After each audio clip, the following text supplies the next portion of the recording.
Hello అండి. అందరికీ నమస్తే. వెల్కమ్ బ్యాక్ టు సౌజీ జయరామ్ వ్లాగ్స్. హాయ్ అండి. అందరూ ఎలా ఉన్నారు? సమ్మర్ వచ్చేసిందండి. సో మనకైతే మామిడికాయల సీజన్ వచ్చేసింది కదా! సో పచ్చి మామిడికాయలతోటి ఇన్‌స్టంట్‌గా చిట్టి ముక్కల ఆవకాయ పచ్చడి అనేది ఎలా చేసుకోవాలో చూపిస్తానండి.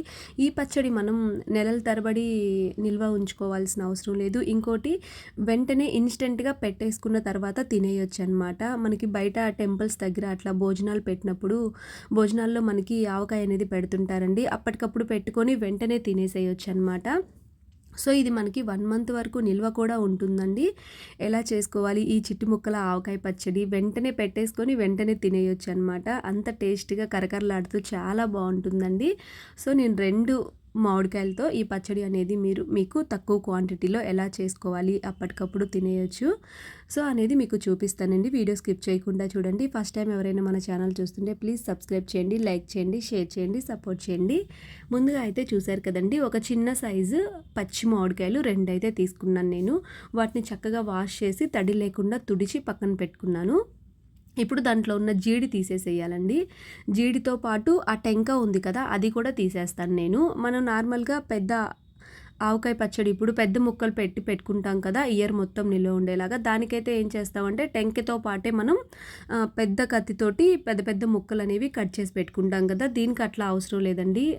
ఇది కొంచెం లేతగానే ఉన్నాయి కదా. సో లోపల ఉన్న టెంక కూడా నేను నీట్‌గా చూసారు కదా ముక్కల పైన తీసేస్తున్నాను. జస్ట్ మనం తినడానికి ఎలా అయితే మామిడికాయని కట్ చేసుకుంటామో అలా కట్ చేసుకున్న తర్వాత వాటిని చిన్న చిన్నవండి, దోసకాయ ముక్కలు కట్ చేసుకుంటాం కదా మనం, అలాగా చిన్న చిన్న ముక్కలుగా అయితే కట్ చేసుకోవాలి. విత్ స్కిన్‌తో అండి. నేను పైన ఉన్న తోలుతోటే కట్ చేసుకుంటాను. ఆ తోలు ఉంటేనే బాగుంటుంది పైన. లేదు అది ఇష్టం లేదు అనుకున్న వాళ్ళు దాన్ని పీల్ చేసేసుకొని చక్కగా పీలర్ తోటి కట్ చేసుకోవచ్చు. కానీ అది ఉంటేనే ఆ టేస్ట్ అనేది బాగుంటుందండి మామిడికాయకి. సో చూసారు కదా, అలా చక్కగా లోపలున్న టెంక జీడి మొత్తం తీసేసి ఇలా కట్ చేసి పెట్టుకోవాలండి ముక్కలన్నీ. చూసారు కదా ఎంత బాగా వచ్చింది కదా. ఆ తర్వాత ఒక 5 మినిట్స్ నేను ఫ్యాన్ కింద పెట్టానండి. ఇంకా కొంచెం ఆ తడేదన్నా ఉంటే ఆరిపోతుందని చెప్పి. ఆ తర్వాత ఆ ముక్కలు పక్కన పెట్టేసుకొని ముందుగా అయితే మనం పోపు రెడీ చేసుకుందామండి. దీంట్లోకి నార్మల్ ఆవకాయలోకి మనం పచ్చి నూనె పోసేస్తాం కదా. ఈ ఆవకాయలోకి ఏంటంటే మనం పోపు వేసుకుంటామండి. నేను పల్లి ఆయిలే వాడుతున్నాను. ఆవకాయ అంటేనే మనకి వేరుశనగ నూనె అనేది చాలా టేస్ట్‌గా ఉంటుంది కదా. సో ఆ ముక్కలకి సరిపడా నూనె అయితే తీసుకున్నాను నేను. మీకు క్వాంటిటీలో చెప్పాలంటే ఒక 100 గ్రామ్స్ 150 గ్రామ్స్ ఆయిల్ అయితే సరిపోతుందండి. దాంట్లో ఒక 2-3 స్పూన్స్ ఆవాలు, అలాగే 1 స్పూన్ మెంతులు వేసుకున్నాను నేను. నెక్స్ట్ ఒక హాఫ్ స్పూన్ పసుపు అండి, కలర్ కోసం, పచ్చడి త్వరగా ఖరాబ్ అవ్వకుండా ఉంటుంది.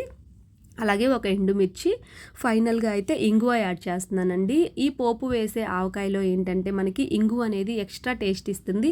అలాగే స్మెల్ కూడా చాలా బాగుంటుందండి, మంచి రుచిగా ఉంటుందన్నమాట. సో చూసారు కదా, ఇంగువ వేసిన తర్వాత మనం స్టవ్ ఆఫ్ చేసి ఆ పోపు అనేది కొంచెం చల్లారుతుంది కదా, పక్కన పెట్టేసుకుందాం.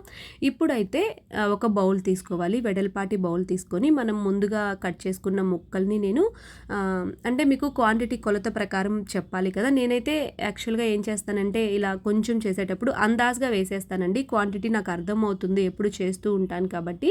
ఇప్పుడు మీకు ఎక్స్ప్లెయిన్ చేయాలి కాబట్టి నేను కొలత ప్రకారమే చెప్తున్నాను ఇది కూడా. సో ఇది కూడా మనకి కొన్ని రోజుల పాటు నిల్వ ఉంటుంది కాబట్టి సో ఉప్పు కారం అనేది కొలత ప్రకారం వేసుకుంటే త్వరగా బూజు రాకుండా ఉంటుందన్నమాట. సో ఇప్పుడు మనకి 1 బౌల్ అయింది కదా, మీరు గ్లాస్తో కానీ బౌల్తో కానీ తీసుకోవచ్చు క్వాంటిటీ.